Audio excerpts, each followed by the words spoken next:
nuyu invité am nuyu mbalam ñuy seraan yëpp si Walf TV. di la fay bu baax di nuyu maam Khady Diéry Fall maam Khady. maa ngi lay fay soxna Fatou di nuyu également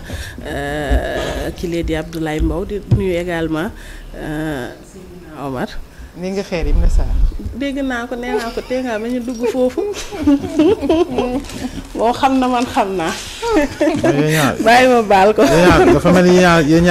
ñaar ñi dafa mel ni yéen a bokk benn kii de yéen a bokk benn mbuus. waaw bàyyi ko rek. mbuus bi daal bu ko kenn dugg kenn xaju fa. waaw ba pare it aussi di nuyu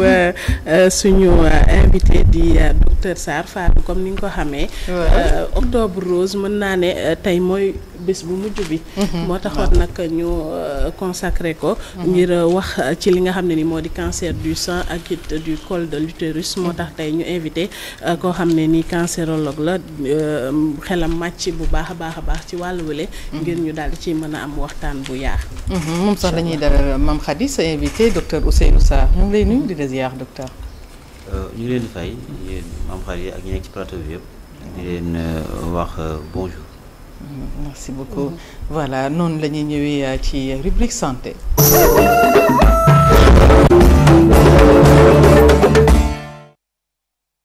bàyyi la ak sa invité nga teewalee. comme ni nga ko waxee ñu ngi dalal docteur Ousseynou Sarr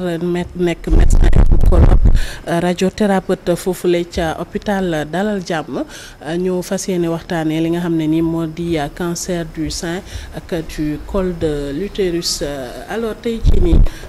docteur boo ñu doon waxal rek laataa ñuy dugg ci feebar beeg lu ci aju cancer du sein ak du col de l'utérus situation fii ci Sénégal ndax yéenay nekk ci hôpitaux yi yéenay xam ndax fi mu toll nii mën nañ ne cas yi day gën di bëri ak lu ngeen ko nemmeekoo. waaw ñu ngi lay nuyu bu baax soxna Mame Khady donc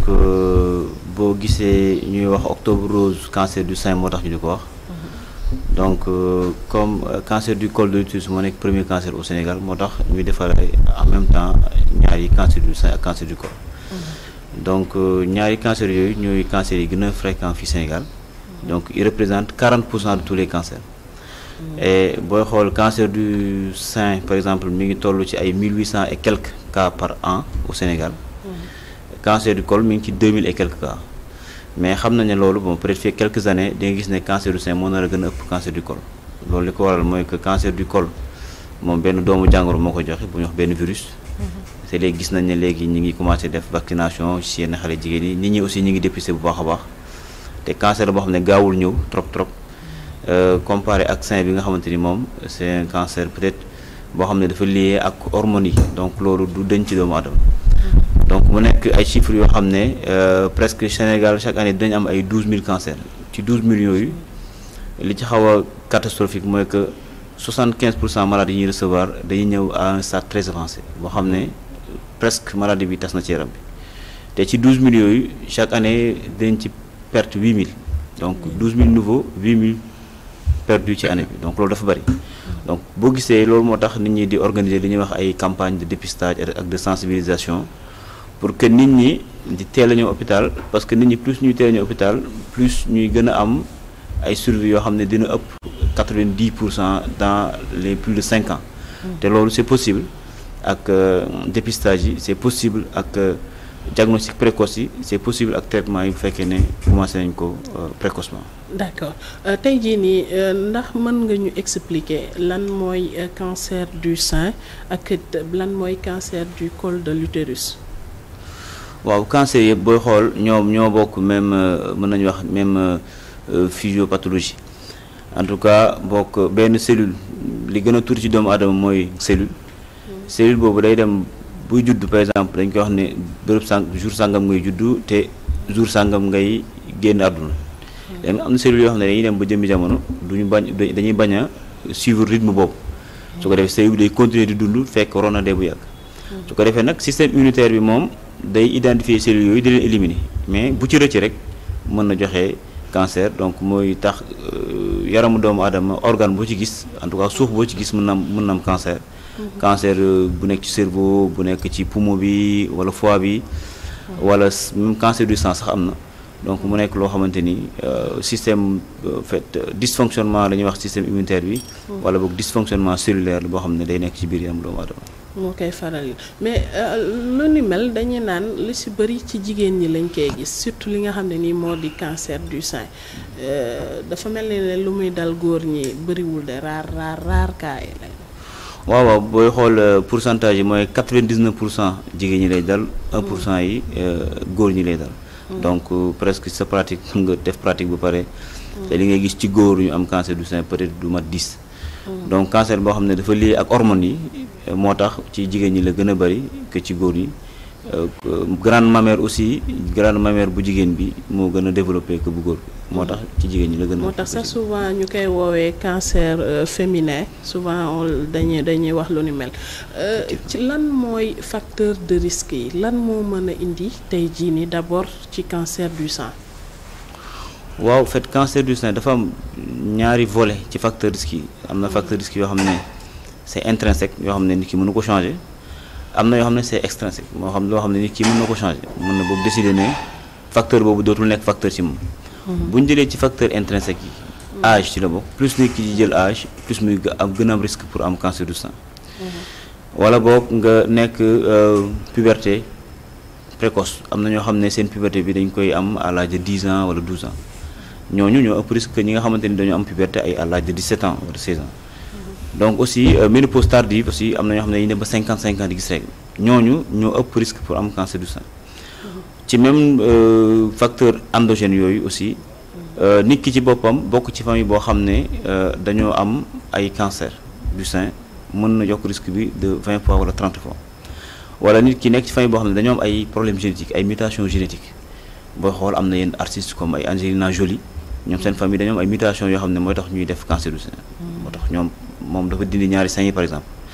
donc loolu bëriwul ay 1% 10% rek ci cancer yi ngay gis ne ñoom dañuy nekk cancer boo xam ne c'est génétiquement c'est familial mais côté génétique quoi donc aussi ci même facteur endogène yi yow mi sa bopp am na ñoo xam ne bu ñu amee ay 16 ans jëm 20 ans dañuy am ay nodules ci sein bi ay donj yu nekk ci wen bi donc yu ñuy wax ay adénofibrome parfois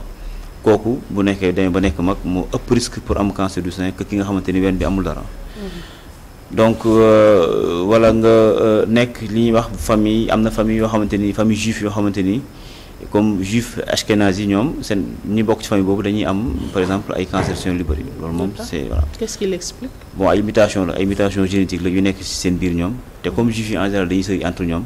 donc presque dañuy transmettre même gène bi ci entre ñoom quoi. donc parallèlement am na li ñuy wax ay facteurs exogènes. facteurs exogènes yooyu mooy tabagisme par exemple jigéen buy tux moo ëpp risque am cancer du sein que jigéen bul tux soit da ngay tux soit sa jëkkër di tux fi nga xamante ne yow fa nga nekk ci biir chambre bi wala yu demee wala sa collègue ainsi de suite. bu ñu waxee tux tamit dañuy waxaale chicha en même temps am na ñoo xam ne léegi dañuy def cigarette dem ci chicha te presque le risque est le même peut-être que kii tux cigarette moom day am tendance di tuxaat tout le temps. te kii tux chicha moom peut-être bu tuxee tey mën a toog semaine du tuxaat mais benn bouffée wu chicha équivalent sax mooy 15 bouffées de cigarette donc c'est pareil donc alcool tamit même risque bi la donc ci risque yi nga xam ne exogène la mën nañu ko changer surpoids sédentarité donc jigéen ñi liggéey parfois boo leen waxee dañ naan non amuñ temps bu ñu wàccee dañuy sonn muy def sport mais loolu nekkul lay parce que sport mooy 30 minutes par jour 30 minutes de marche par jour et des études ont montré que kii def 30 minutes de marche par jour ak ki nga xam ne dem salle dafa 4 heures de temps ñoo yem même bénéfice sur le plan médical donc 30 minutes de marche par jour donc sédentarité bi day yokk risque pour am cancer du sein ci loolu aussi am na ñoo xam ne jigéen ñoo xam ne bu ñu demee ba am ménopause dañ naan non bëgguñu subir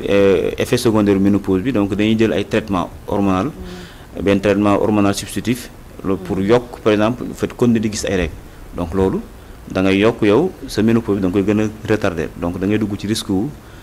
kon da ngay am peut-être risque am cancer du sein donc ak malbouffe bi alimentation bi donc charcuterie fast food yi donc loolu day yokk risque tamit pour nit ki am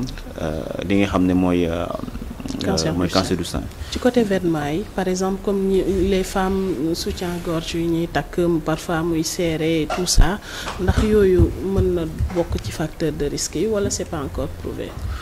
waaw da nga koy faral di dégg nit ñi di ko wax comme ne nit ñi sol ay yëre yu serré mais loolu nekkul facteur boo xam ne c'est un facteur direct donc peut-être facteur indirect la parce que bu fekkee da nga sol lu serré par exemple circulation sanguine bi du demee normalement donc bu fekkee sang bi du daw normalement ça veut dire que cellules yi dañuy souffrir ci li ñuy wax hypoxie maanaam manque d'oxygène donc cellule bi nga xam ne dafa manque d'oxygène buy diviser wu war a joxe 2 cellules fii peut-être 2 cellules fii yooyu mu joxe du nekk ay cellules yu normal donc cellule nag bu normalul te système immunitaire bi éliminé ko donc mën na nekk cellule cancéreuse. D'accord. Donc sur ce point là mën na joxe cancer. infection yi nag parce que dañu naan jigéen ñi souvent dañuy faral di am infection xam naa ba peut-être foofu moom dina ñëw ci côté cancer du col de l'utérus mais ndax ci côté sein yi infection mën na ñëw ba atteindre ko ou pas surtout avec les femmes. waaw waxoon naa sànq ne ñi nga xam ne dañoo am affection au niveau du sein ak affection bu mënti nekk moo xam ay nodule la wala abcès am na ñoo xam ne bu ñu nàmpal dañuy am tab ci wen bi. donc ñi nga xam ne mës nañ am feebar ci wen bi ak feebar bu mënti doon te nekkul cancer loolu ci boppam day yokk risque pour nit ki am cancer du sein. am na ñoo xam ne seen cancer li ko andi mooy amoon nañ abcès foofu benn tab lu yàgg ay 20 ans après wala yooyu foofu ñu amoon tab développé cancer. wala boog lakkoon nañ ci sein bi après quelques années après ñu am cancer bu développé foofu. mën na bay nekk cancer hormonal bi. mais mën na nekk cancer boo xam ne en tout cas ci sein bi lay développé. bu dee cancer du col de l'utérus lan mooy tey jii facteur de risque yi. waaw bu dee cancer du col moom moo gën a simple parce que suñuy wax cancer du col dañuy wax suñu ñëpp seen xel day dem ci benn virus bu ñuy wax HPV. virus boobu benn infection sexuellement transmissible donc góor ñi ak jigéen ñi ñoo koy wàllante seen biir donc virus boobu en général bu amul dans 99% des cas du am cancer du col donc cancer du col boo gis par exemple. am na virus boobu am na présence virus boobu moo tax mu am cancer du col te virus boobu il faut mu yàgg ci voie génitale bi maanaam il faut mu am temps bu mu def ay 10 15 ans 20 ans soo ko mën a joxe cancer du col donc moo tax suñu gisee kenn ku am cancer du col te malheureusement cancer du col mooy cancer bi gën a bëri Sénégal dañuy xam ne kooku mësul ñëw dépistage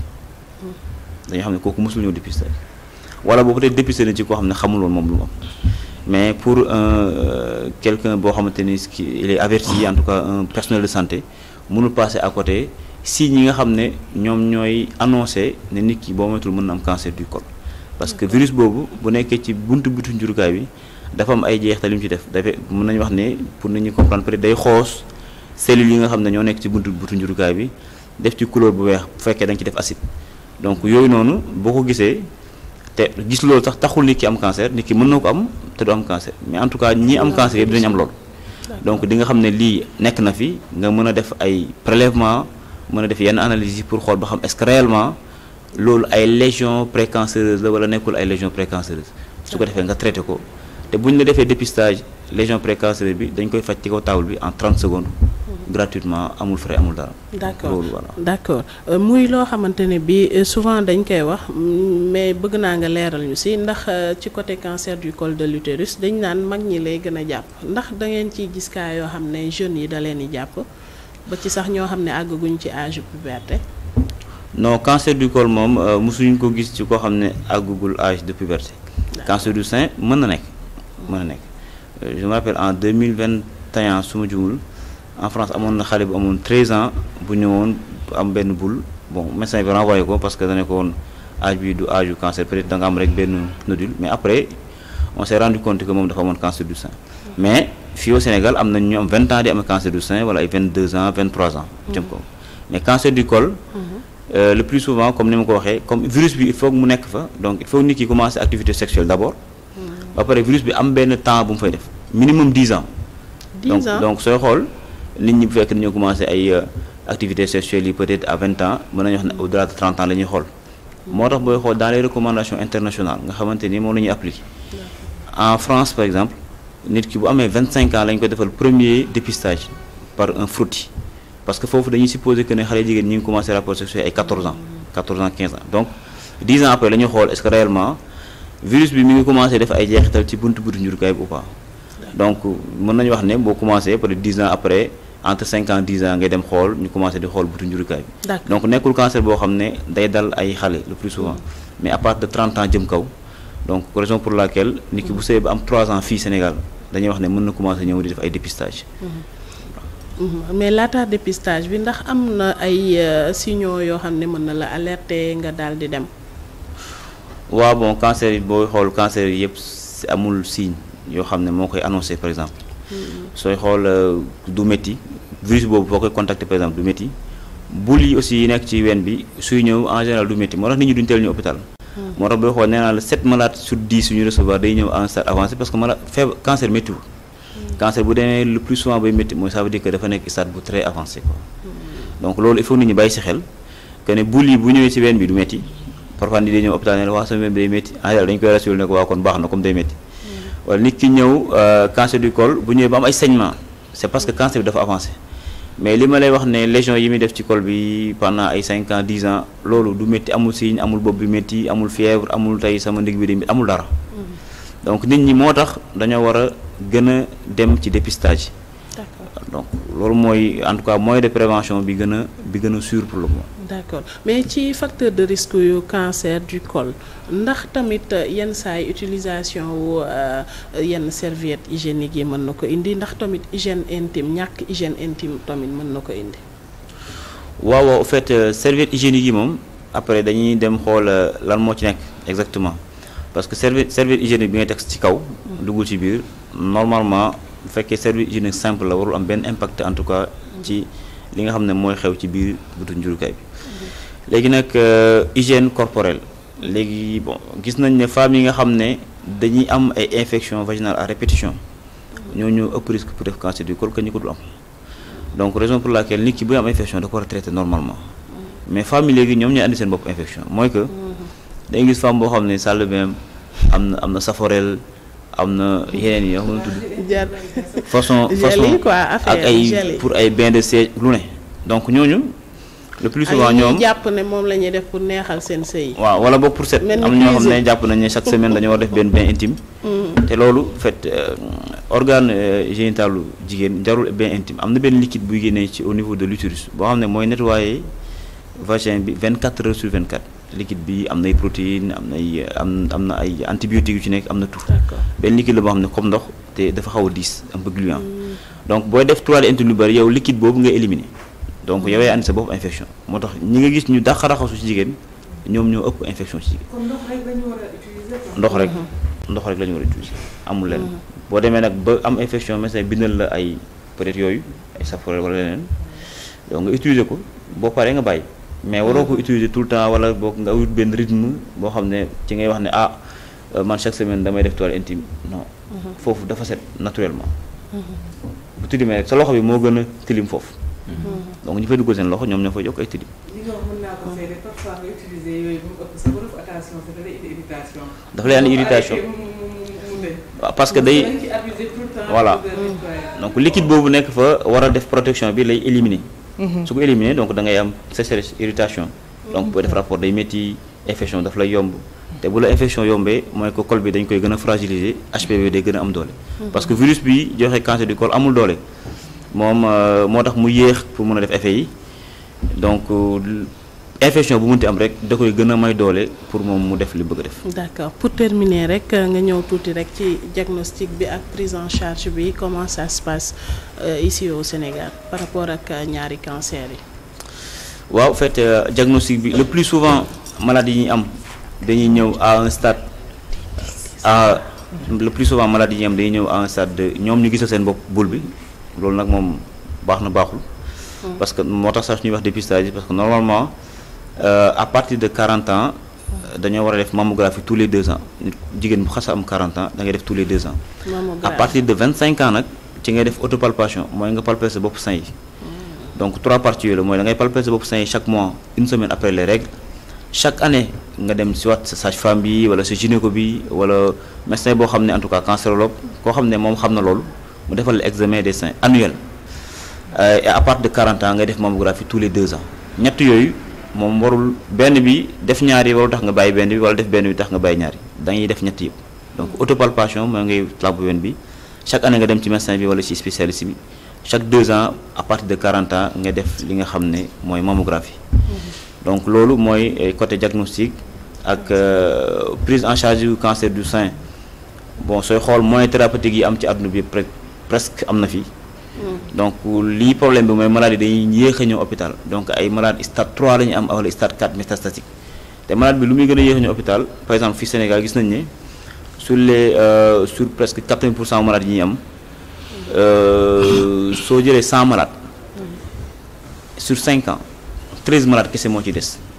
yeneen 87 yi dañuy décédé ci 5 ans yi parce que dañuy ñëw à un stade très avancé de la maladie. moo tax même boo defee traitement yi dañuy gis koo xam defal traitement pendant 1 an 2 ans ñu ne ko wér na bu dem ñibbi 1 an après loolu wala 2 ans mu defaat benn métastase wala benn récidive ci cancer bi nekkoon wala ci beneen veine bi. li ko waral mooy dafa ñëwoon à un stade avancé. mais ñi nga xam ne day ñëw à un stade où tumeur bi 1 centimètre la boo traité kooku te du am ablation sein bi yëpp tumeur 1 centimètre yi donc day des ak wenam bi dina am 98% de chance de survie après les 5 ans. donc loolu c'est pas comparable ak 13% yi. donc loolu fa lañ toll ci moyens thérapeutiques yi chimiothérapie bi ñu fi def am na fii chirurgie yaa ngi fii chirurgien oncologue yi gynécologue yi radiothérapie am na fii donc hormonothérapie am na fii yenn immunothérapie yi aussi am na fi bu dee ci cancer du col bi boo defee bu fekkee def nga dépistage bu normal ñu gis lésions yi dañ lay traité sur ça en général ñi def dépistage en tout cas ñi nga xamante ni dañuy def dépistage bu sérieux bu ñu la dépisté ci saa si lañ lay traité parce que dañuy àndaale matériel boobu. am na sax ay organismes yoo xamante ni dañuy wër ci Sénégal di wër ci district yi di leen di former sage-femme yi di leen jox matériel de diagnostic et de traitement des lésions précancéreuses du col. boo demee nag bu commencé gis ay saignement wala ndox di génn sa kanam ndox bu tàng parfois am yenn xet yi boo demee hôpital bu ñu la examiner gis ne dañoo war a def biopsie ñu defal la biopsie bon am na ay laboratoire d'anatomopathologie yu nekk fii yoo xam ne ñoom ñooy permettre ñu poser diagnostic cancer bu ñu ko poser après soit dañ naan la dañ la war a defar chirurgie wala dañ la war a defar chimiothérapie bu ànd ak radiothérapie wala radiothérapie seule ainsi de suite bon donc prise en charge bi ak moyen thérapeutique am na fi mais bëgguñu malade bi dem ba am cancer soog a ñëw hôpital parce que nit ñi seen moyens yi dafa limité wax nañu 80% wu Sénégalais ils vivent sous le seuil de la pauvreté donc kooku même boo subventionné radiothérapie mu waroon nekk 700 000 mu nekk 150 000 nga subventionné chirurgie mu nekk ay 300 000 yenn médicaments wu chimio yi c'est gratuit état bi def na ko gratuit depuis 2019 loolu teewul presque 5 malades sur 10 bu ñu amul ONG bu leen dimbali duñu faj donc c'est problématique donc raison pour laquelle mieux vaut prévenir que guérir loolu la ñuy wax ci ñaari cancer justement ci par rapport ak prévention boobule tey jii nii ndax am na ay avancées surtout ci côté cancer du sein ci côté vaccin bu dee nag ci col de l'utérus am na HPV comme ni nga ko tuddee sànq mais par rapport ak cancer du sein est-ce que am na ci ay avancées ci par rapport ak prévention bi ci côté ay vaccin wala yoo xam ne ni boo koy jël peut-être dina la ko éviter. waaw cancer du sein amul vaccin parce que c'est un cancer hormonal moo cancer de la prostate ñoo yem cancer du pancréas donc booy xool ay Steve Jobs bi muy créé iPhone par exemple cancer du pancréas moo ko rek donc kooku kenn duñu amul moyen donc amul vaccin moo tax ñetti moyens de prévention yooyu ma la limal sànq mooy autopalpation à partir de 25 ans fii sax à partir de 20 ans la parce que gis nañ ne jigéenu africaine yi ñooy gën a def cancer gaaw a def cancer que jigéen européenne yi booy xool mammographie Europe par exemple à partir de 45 ans 50 ans la ñuy def mammographie mais fii dañu ko wàccee ba 40 ans parce que ñi am cancer du sein entre 30 ak 40 ans ñoo presque ëpp ñi am cancer au-delà de bon c'est un cancer hormonal am na yenn scientifique yu ne bon peut-être que jigéen ñi fii ñoo ëpp hormone jigéen ñu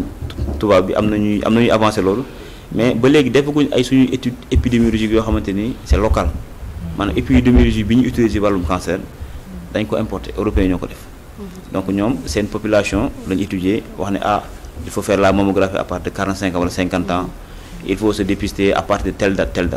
mais ñun moo tax ak chiffres yi ñu commencé am léegi commencé nañu tëj li ñuy wax registre cancer pour xam une bonne fois ñaata nit réellement ñoo am cancer au Sénégal parce que 12 000 personnes yooyu c'est sûr que c'est sous-estimé ndax am na ñoo xam ne dañ leen diagnostiqué cancer kenn du leen def ci registre bi donc moo tax am nañu ay points yu ñu implanté un peu partout dans le pays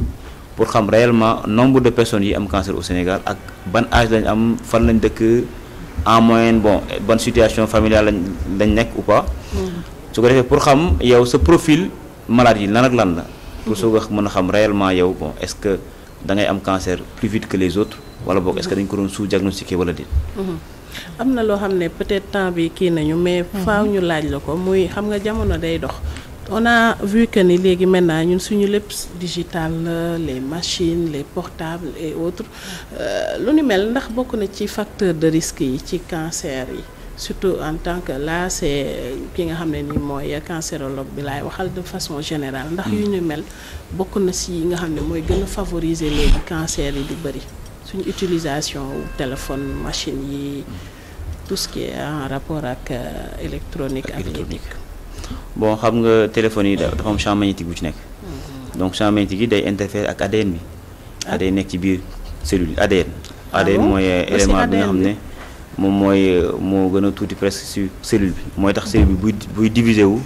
day xaaj ADN bi benn partie bi dem ci benn cellule fii bi beneen bi dem ci beneen cellule fii bi donc champ magnétique boobu des scientifiques ont dit que day altérer li ñuy wax ADN bi maanaam da ciy am ay jeexital boobu mën na tax division bi am du jàll normalement su ko defee bon division bu jàllul normalement rek cellule boobu day commencer di am ay défauts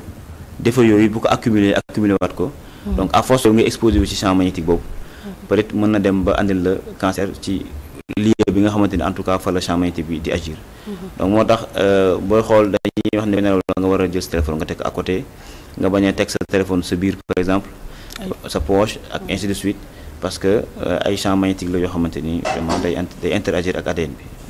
ñu moytu ko bu baax di la jaajëfal di fàttali ne ñu ngi woon ak docteur Ousseynou Sarr nekk médecin oncologue radiothérapeute foofule ca hôpital Dalal Jàmm da ngaa bëgg a tàggatu waa kon ñu may la. waaw bu am na radiothérapie moom la ñu waxoon dafa pan. waa Dalal Jàmm. je pense Touba au centre. dem ci Touba. léegi nu mu mujjee. fan toll. waaw en fait radiothérapie moom ak pan ñooy ànd partout dans le monde donc pan na fi pan bu xaw a yàgg avant entre 2023 2024. pan na fi récemment aussi am yenn matériel yoo xam ne ñëwul donc actuellement on a repris en tout cas Dalal Jàmm donc on espère que ça va être une situation pérenne reprise boobu. Donc dans quelques jours le ministère de la Santé a saisi li ñuy wax l'Agence internationale de l'énergie atomique pour ñu defaat benn mise à jour machines yi am yenn lu ñu ci dolli yi nga xamante ni yenn cancer yi nga xam ne moo nekk ci wàllum pout bi ak oreille bi ñu koy traité ak même performance que centre privé bi fi nekk donc loolu nee nañ courant mois de novembre dañu ko def donc on va croiser les doigts ñaan ko bu ñu ko defee pare problème yi amoon ay problème panne électrique ay problème réseau yooyu nekk suñu ginnaaw. donc je tenais rek à rappeler que ne depuis 1er octobre léegi ñu ngi ci terrain bi ànd nañ fi ak le mouvement des cadres patriotiques ànd ak ñoom dem dans la région sud def les 8 départements finalement 7 départements lañ def benn bi dañoo décliné donc gis fa plus de 1000 malades on a peut-être diagnostiqué ay 50 cancers. donc ak yeneen ONG yi nga xam ne mooy LISCA ak ñeneen aussi depuis boobu ba léegi ñu ngi ci terrain bi donc am nañ peut-être ay en moyenne 500 cas. yoo xam ne de cancer suspect yoo xam ne c'est à confirmer que ne après ñooñu aussi de seen prise en charge ça sera gratuite gérée par ñi nga xamante ne ñoo leen dépister donc di woo population bi yëpp ñu dem ci dépistage yi moo xam jigéen la moo xam góor parce que novembre baa ngi ñëw novembre bleu prostate bi donc di lancer appel tamit sama naataango góor yi quoi comme on dit inchallah merci di la jaajëfal di jaajëfal aussi Samba Ali Assane moom mi nga xam ne ni mooy jàpp saay su nekk ci invité yi di ko jaajëfal bu baax a baax di la jaajëfal di fàttali ne ñu ngi woon nag docteur Ousseynou Sarr médecin oncologue radiothérapeute à l'hôpital Dalal Jàmm di la delloo le ngay rek Fatou Diouf. jërëjëf amatina solo Mame Khady Diéry Fall di ko jaajëfal moom tamit sa invité docteur Ousseynou Sarr li mu fi indi am na solo